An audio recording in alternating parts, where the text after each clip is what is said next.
गुरुग्राम में खेल मंत्री गौरव गौतम ने केंद्र सरकार के 11 साल के विकास कार्यों को गिनाया, तो वहीं मानेसर नगर निगम में निर्दलीय मेयर को बीजेपी में शामिल करने के सवाल पर जवाब देते हुए कहा कि जो हमारी पार्टी से नहीं लड़ा वो हमारा नेता नहीं है। संगठन हर तरीके से जांच और परखने के बाद निर्णय लेता है। हरियाणा के खेल राज्य मंत्री गौरव गौतम ने कहा कि वर्ष 2014 के बाद देश ने एक नए युग में प्रवेश किया है। ये 11 वर्ष केवल शासनकाल के नहीं बल्कि राष्ट्र निर्माण का वह दौर है जिसमें भारत ने अपनी प्राचीन सांस्कृतिक विरासत पर गर्व करते हुए आधुनिक विकास की नई ऊंचाइयों को छुआ है। खेल राज्य मंत्री ने प्रधानमंत्री श्री नरेंद्र मोदी के नेतृत्व में केंद्र सरकार के 11 वर्ष पूरे होने पर मानेसर में भारतीय जनता पार्टी के ग्रामीण जिला कार्यालय में प्रेस वार्ता को संबोधित किया। खेल राज्य मंत्री गौरव गौतम ने कहा, गरीब, किसान, महिला और युवा, ये 4 स्तंभ मोदी सरकार के सुशासन के केंद्र बिंदु है। अंत्योदय उत्थान के लक्ष्य के साथ पिछले 11 वर्षों में 29 करोड़ लोगों को गरीबी रेखा से ऊपर उठाया गया है। जल जीवन मिशन से 15 करोड़ ग्रामीण घरों में नल से जल पहुंचा है। प्रधानमंत्री आवास योजना से 4 करोड़ परिवारों को पक्के घर दिए गए हैं। हमारी मातृशक्ति के सम्मान को बरकरार रखने के लिए स्वच्छ भारत मिशन के तहत देश खुले में शौच से मुक्त होने की दिशा में आगे बढ़ा है। वहीं खेल मंत्री गौरव गौतम ने नगर निगम मानेसर में निर्दलीय मेयर को बीजेपी में शामिल कराने की अटकलों के सवाल पर जवाब देते हुए कहा कि ये पार्टी में किसी को शामिल करना और हटाना संगठन का काम है और संगठन काफी मजबूती और जांच व परखने के बाद ही किसी व्यक्ति को पार्टी में शामिल करता है। लेकिन नगर निगम चुनाव में जो हमारे खिलाफ लड़ा हो वह हमारा कैसे हो सकता है। आज इस मानेसर जिला के इस पत्रकार वार्ता में हमारे साथ उपस्थित अध्यक्ष जी, हमारे माननीय विधायिका विमला जी, पूर्व विधायक सत्यप्रकाश जी, हमारे फरीदाबाद के पूर्व जिला अध्यक्ष और 11 साल की हमारी उपलब्धियों के यहाँ के सह संयोजक बोरा जी, हमारे मेयर का चुनाव लड़े भाई सुंदर यादव जी और मानेसर के सभी सम्मानित पत्रकार साथियों, आज इस प्रेस वार्ता का उद्देश्य भारतीय जनता पार्टी की सरकार माननीय नरेंद्र मोदी जी के नेतृत्व में 11 साल का हिसाब भारतीय जनता पार्टी का एक एक कार्यकर्ता क्या 11 साल में इस देश में आमूल परिवर्तन आए हैं वो घर घर जाकर, क्योंकि भारतीय जनता पार्टी एक ऐसी पार्टी है जो हर साल क्या हमारी सरकार कर रही है मोदी जी के नेतृत्व में उसका हिसाब देने के लिए जनता जनार्दन के बीच में हम जाते हैं। जिस प्रकार का पिछले 11 साल में मोदी जी के नेतृत्व में चल रही सरकार ने हर वर्ग, महिला हो, युवा हो, किसान हो, गरीब हो, हर वर्ग को आगे बढ़ाने के लिए हर क्षेत्र में, चाहे वो इंफ्रा का क्षेत्र हो, चाहे वो डिजिटल का क्षेत्र हो, सड़कें हो, रेल हो, डिजिटल इंडिया हो, सांस्कृतिक विरासत हो, और देश में ऐसे हजारों काम किए हैं जिससे आज देश दुनिया की चौथी अर्थव्यवस्था बनता हुआ बन गया है। और आने वाले समय पर जो इस देश के यशस्वी प्रधानमंत्री जी ने जो विजन हमें दिया है कि भारत तीसरी अर्थव्यवस्था बनेगा जल्दी, उसकी ओर अग्रसर हम काम कर रहे हैं। साथियों, पिछले 11 साल में मोदी जी के नेतृत्व में हर योजना का केंद्र बिंदु गरीब और मध्यम परिवार रहा है। चाहे वो जनधन अकाउंट खुलने हो, चाहे डिजिटल इंडिया को आगे बढ़ाने के लिए हर प्रकार को डिजिटल करना हो, जो एक वर्षों से चली हुई चीज़ें थी, जिसका सपना लोगों ने देखा था कभी इस देश में हो पाएगा कि नहीं हो पाएगा, धारा 370 जैसी चीज़ें एक झटके में हटा दी। तो मैं ऐसा मानता हूं कि मोदी जी के नेतृत्व में ये सरकार सांस्कृतिक विरासतों को भी, जो 550 साल से चला हुआ मुद्दा था भगवान श्री राम का, जो कांग्रेस पार्टी कभी काल्पनिक मानती थी, आज वहाँ पर भव्य भगवान श्री राम का मंदिर बनकर भी तैयार हो गया है। पहले हम सब ने 2014 से पहले देखा किस प्रकार से भारतीय सेना का मनोबल कांग्रेस पार्टी उनके नेतृत्व में तोड़ा हुआ था। वो हमेशा कोई भी हमले या कोई भी हिमाकत दूसरा पड़ोसी देश, हमारा दुश्मन देश करता था तो हमेशा समझौते की बात रखते थे। लेकिन ये बदलता हुआ भारत है, मोदी जी का भारत है। यह 140 करोड़ देशवासियों ने जिस प्रकार से तीसरी बार सरकार चुन कर दी है, तब से ये भारत समृद्ध भारत, मजबूत भारत, घर में घुसकर मारने की क्षमता रखता है। एक नहीं, अगर हमारे जवानों पर या हमारे निर्दोष हमारे पर्यटकों पर कोई वारदात हुई हो, उसको घर में घुसकर पड़ोसियों को, दुश्मन देश को हमारे सेना के जवानों ने किया है। मुझे लगता है कि आने वाले समय पर और भारत सैन्य शक्ति और मजबूत होगी। अगर कोई इस प्रकार की हिमाकत हमारे निर्दोष लोगों पे वार करने की बात हो या सेना के जवानों के ऊपर कोई वारदात करने की बात हो, उसका अंजाम ईंट का जवाब पत्थर से इस बार मजबूती से पिछले कई बार हमारी सरकार के नेतृत्व में सेना के जवानों ने किया है।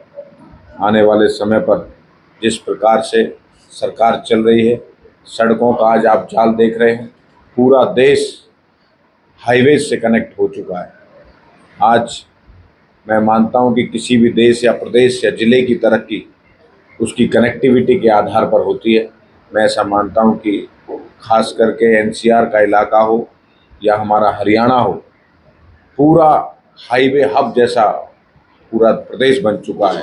कहीं भी कनेक्टिविटी जाने के लिए कोई कमी किसी प्रकार की नहीं रहती है। इसी प्रकार से महिलाओं को सशक्तिकरण की बात हो, 33% के आरक्षण महिलाओं को राजनीतिक रूप से भी देने का काम हमारी मोदी जी की सरकार ने किया है। किसानों के सम्मान की बात हो, किसान सम्मान निधि से या हर जिस भी योजना बनाते हैं उसमें किसान को ध्यान में रखते हुए ये मोदी जी की सरकार उस पर काम कर रही है। मैं ऐसा मानता हूं कि 11 साल में इतनी उपलब्धियां मोदी जी के नेतृत्व में हुई है कि पूरी 7-8 घंटे भी बताते हैं तो भी कम पड़ेंगे।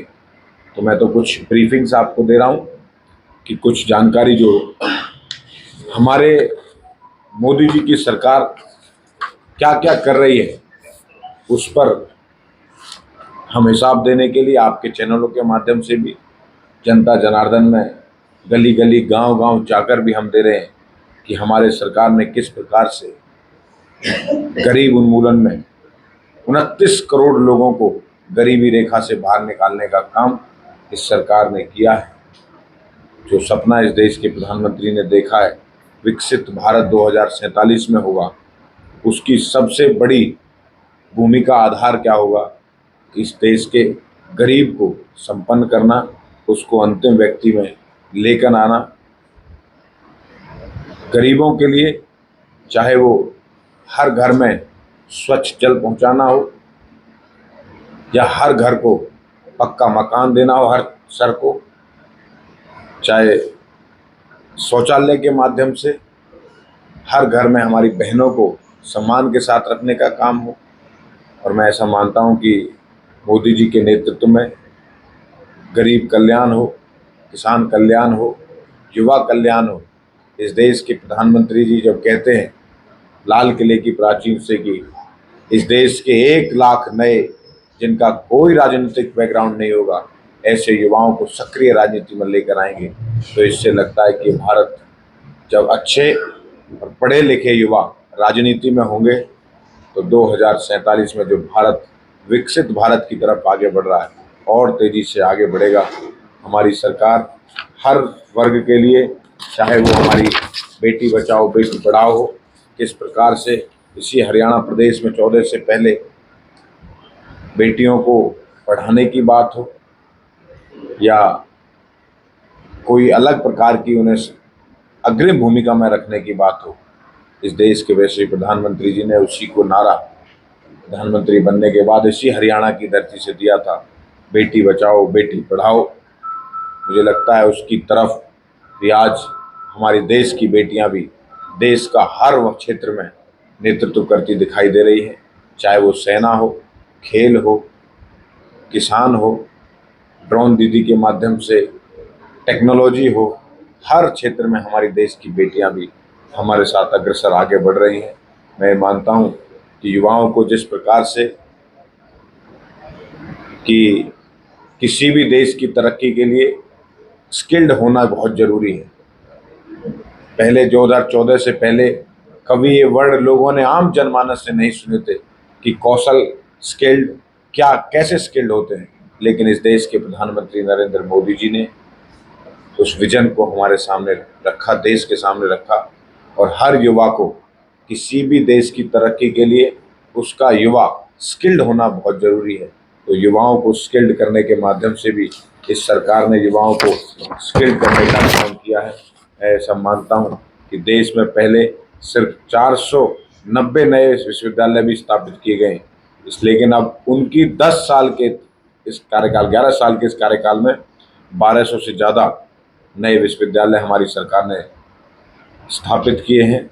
पहले मेट्रो हो, ऑपरेशन एयरपोर्ट्स की योजना हो, उड़ान योजना हो, सौभाग्य योजना हो, एक आयुष्मान जो दुनिया की सबसे बड़ी स्कीम मानी जाती है कि गरीब व्यक्ति का 5 लाख रुपए तक का फ्री बीमा हर व्यक्ति का आयुष्मान योजना के माध्यम से हर गरीब व्यक्ति कोई भी इलाज से वंचित ना रहे, ऐसी योजना दिलाकर भी इस देश के प्रधानमंत्री ने गरीबों को सम्मान दिलाने का काम किया है।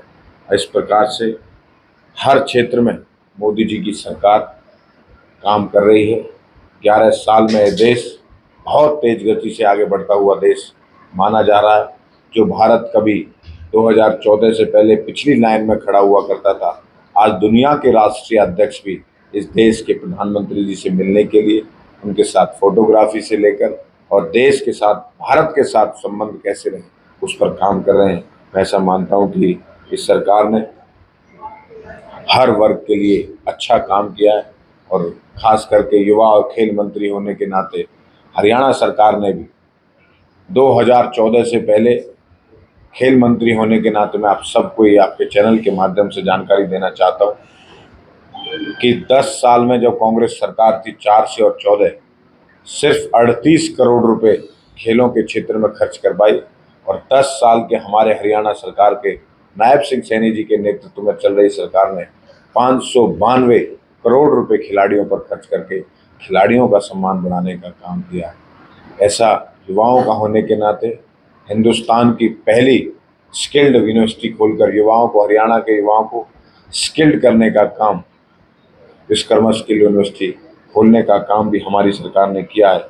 मैं ऐसा मानता हूं कि हरियाणा सरकार भी युवाओं के लिए, खेलों के लिए, किसानों के लिए, गरीबों के लिए, महिलाओं के लिए, आम जनमानस के लिए, खास करके युवा होने के नाते किस प्रकार से भर्तियों में धांधलेबाजी होती थी 14 से पहले, जब से भारतीय जनता पार्टी की सरकार आई है, एक गरीब का व्यक्ति भी हरियाणा सिविल सर्विसेज में हो, डीएसपी लगना हो, एसडीएम लगना हो, कोई किसी नेता के चक्कर काटने की ज़रूरत नहीं है, कोई किसी के बीच में पैसे की ज़रूरत नहीं है। इस क्षेत्र में सरकार पारदर्शिता के साथ सरकार बन रही है। नायब सिंह सैनी जी के नेतृत्व में हमारी सरकार युवाओं के लिए अच्छा काम कर रही है। मुझे लगता है कि इसीलिए तीसरी बार इस प्रदेश के युवाओं ने, इस प्रदेश की महिलाओं ने, किसानों ने, गरीब व्यक्ति ने नायब सिंह सैनी जी पर भरोसा जताया और तीसरी बार सरकार बनाई है। मैं आपको ये 11 साल की बहुत उपलब्धियां हमारे पास हैं, लेकिन बहुत समय लगेगा, इसलिए मैं आपको इसकी जो प्रेस की कॉपी है मैं आपको भिजवा दूंगा। कुछ बात मैंने आपके सामने रखी है। आप सबका बहुत बहुत धन्यवाद, बहुत बहुत आभार। अगर कोई प्रश्न आपके हों तो पूछ। इन 11 सालों में क्या है और देश की आर्थिक स्थिति वर्ल्ड में क्या रही है? जो दुनिया में भारत चौथे नंबर की अर्थव्यवस्था बन गया है। जो भारत कभी 10वें और 11वें पर हुआ करता था, इन 10 साल के अंदर चौथे नंबर पर पहुंचा है। और जब देश की अर्थव्यवस्था सुधरती है तो स्वाभाविक रूप से प्रदेश की भी अर्थव्यवस्था सुधरती है। आज से 10 साल पहले बजट उठाकर देखिए और इस साल का बजट 2,05,000 करोड़ का बजट इस प्रदेश के मुख्यमंत्री जी ने इस बार पेश किया है। और 10 साल पहले का बजट आप उठा के देखिए, ये हमारी अर्थव्यवस्था का आमूलचूल परिवर्तन है और आने वाले समय में भारत तीसरे नंबर की अर्थव्यवस्था बनेगा। मंत्री जी, आप कह रहे हैं कि अंतर्राष्ट्रीय स्तर पर भारत मजबूत हुआ है और देश नीति जो रही है वो उसके साथ रही है, लेकिन कांग्रेस का आरोप है कि अमेरिका के दबाव में सीजफायर किया पाकिस्तान के साथ और जो अंतर्राष्ट्रीय देश नीति हो रही है उसमें भारत कहीं न कहीं पीछे। कांग्रेस पार्टी ये भूल गई है कि 26/11 का हमला हो, कितने निर्दोष लोगों को मुंबई में अलग अलग समय पर ब्लास्ट कैसे करते थे, तब आज तक उन लोगों का कोई जवाब नहीं मिला है और हमारे निर्दोष लोगों को मारने का उन्होंने काम किया। हमारे सेना के जवानों ने घर में घुसकर स्ट्राइक किए, घर में घुसकर आतंकियों के ठिकाने को नेस्तनाबूद करने का काम किया। ये बदलता भारत है, ये मजबूत भारत है। भारत किसी का दबाव नहीं सहता, ये अपनी विदेश नीति से अपने हमारे शर्तों के आधार पर जो समझौते कभी टूट नहीं पाए पाकिस्तान के साथ, इसी मोदी सरकार ने उनको तोड़कर दिखाया। इसके अलावा जिस तरह से अपराध को कम करने की बात की जाती है हरियाणा, उस बीच अब शराब के जो ठेके छुपे थे 30% के करीब ऐसे ठेके हैं जो नीलामी नहीं हो पाई थी और सिर्फ कारण ये था कि कहीं न कहीं अपराधियों का दबाव था या फिर गैंगस्टर्स का उसमें। कोई सरकार अपराधियों के प्रति सख्त है और नायब सिंह सैनी जी के नेतृत्व में कोई भी अगर अपराधी गलत काम करेगा उसको उसकी सजा कानून के हिसाब से जरूर मिलेगी, कोई बच नहीं पाएगा। सर, स्किल यूनिवर्सिटी यहाँ पे बड़ोदरा में है और कौशल स्किल से कितने युवाओं को अभी तक रोजगार मिल चुका है, उसके क्या फायदे? डेटा पर्टिकुलर बताएंगे तो आप मुझे दीजिएगा, मैं पर्टिकुलर डेटा दूंगा आपको, लेकिन हजारों युवा वहां पर स्किल्ड हो रहे हैं। वहां से पहली बार मुझे लगता है कि हरियाणा के इतिहास में ऐसा हुआ होगा जो सीधा कंपनियों के साथ ITIs को और सीधा कंपनियों के साथ स्किल्ड सेंटर्स को टाई अप करके कंपनी के लोग अपने हिसाब से ट्रेंड करते हैं युवाओं को हमारे स्किल सेंटर पे, हमारी ITI में, और उनको सीधा रोजगार देने का काम करते हैं। मंत्री जी, आप संगठन के तौर पर भी जानते हैं, आपने मजबूती के साथ संगठन में काम किया। एक निर्दलीय मेयर है मानेसर से, एक बीजेपी के बड़े नेता है, वो कहते हैं कि वो बीजेपी में ज्वाइन कराना है, लेकिन क्या लगता है कि संगठन के तौर पर उनको ज्वाइन कराया जाए? नहीं, अब जब तक कोई भारतीय जनता पार्टी में ना हो तो उसकी चर्चा मुझे लगता है हमें करनी नहीं चाहिए। भारतीय जनता पार्टी के लोगों की कोई बात है तो मैं उस पर जरूर बात रख सकता हूँ। हमारे सुंदर जी ने चुनाव लड़ा, बहुत मजबूती से चुनाव लड़ा और अच्छा चुनाव लड़ा और हमारे भारतीय जनता पार्टी के नेताओं ने मिलकर अच्छा काम किया। सर, बार बार 33% महिलाओं की बात की जाती है, मगर 33% महिलाएं कहीं हमें दिखाई देती, ना तो विधानसभा में दिखाई देती, ना लोकसभा में दिखाई देती, ना मेयर इलेक्शन में दिखाई देती। 33% महिला कहीं दिखाई नहीं देती। कांग्रेस के कार्यकाल को उठा के देखिएगा और हमारे कार्यकाल को उठा के देखिएगा, हमारी सरकार ने मोदी जी के नेतृत्व में किसी की हिम्मत नहीं थी 33% का आरक्षण लाने की।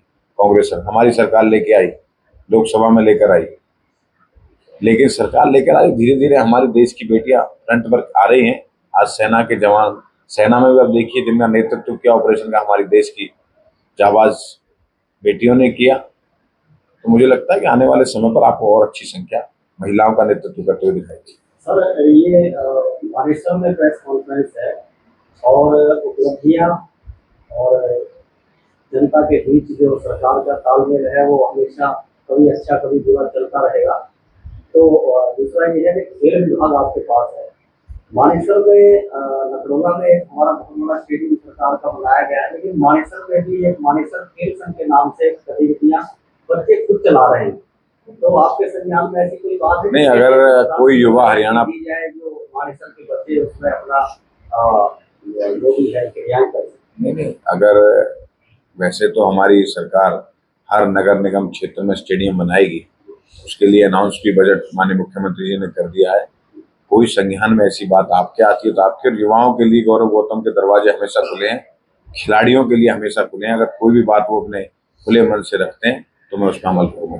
मुझे जी, आप खुद युवा नेता हैं, खेल मंत्री हैं और जिस तरह से नशे को लेकर भारत का हरियाणा सरकार काम कर रही है, नशा मुक्ति लगा रही है, तो उसमें क्या खेल विभाग में कुछ इस तरह से युवा खेल के प्रति नशे को छोड़कर खेल के प्रति आकर्षित? नहीं, हमने इस प्रदेश के मुख्यमंत्री नायब सिंह सीने जी ने विजन रखा है नशा मुक्त हरियाणा, और खेल ही एक ऐसा क्षेत्र है जिससे मानसिक और शारीरिक दोनों प्रकार से स्वस्थ रह सकता है। और मैं आपके चैनलों के माध्यम से भी युवाओं से आग्रह करता हूं कि जो विजन इस देश के प्रधानमंत्री ने दिया है, खेलेगा युवा तो खिलेगा युवा, उस पर आगे बढ़ें। अगर युवा खेल की तरफ आगे बढ़ेगा तो स्वाभाविक रूप से नशे से दूर रहेगा। हरियाणा में इक्यावन नगर निगम में चुनाव हुए थे, 20 यादव चुने गए थे। अब जो लड़ाई चल रही है डिप्टी मेयर और मेयर की, डिप्टी मेयर की, लेकिन यहाँ पर एक वार्ड पार्षद के भाई को पीटा गया है, यानी इसको क्या कहना चाहेंगे कि दबाव डालकर उसको वोटिंग करने की बात यहाँ पर की जा रही है? कोई दबाव किसी का किसी के ऊपर नहीं है, सब स्वतंत्र हैं, अपने हिसाब से जिसे वो करना वो कर सकता है। मिलेगा इसको पीटा गया है? मेरे पास कोई जानकारी नहीं है, आपके पास कोई तथ्य है तो पुलिस में जाएगी। सर लास्ट क्वेश्चन, ले लो। सर अभी सीएम साहब बोल रहे हैं कि अपराध मुक्त हरियाणा होगा, डीजीपी भी बोल रहे हैं अपराध मुक्त हरियाणा होगा, कब तक अपराध मुक्त हरियाणा होगा? इसकी कोई समय सीमा नहीं होती अपराध में, लेकिन जो जो अपराध होंगे उस पर कार्रवाई होगी। ये सरकार अपराध के खिलाफ है, कोई भी अगर गलत एक्टिविटी में पाया जाएगा उस पर कानूनी कार्रवाई होगी ही होगी, चाहे वो कोई हो।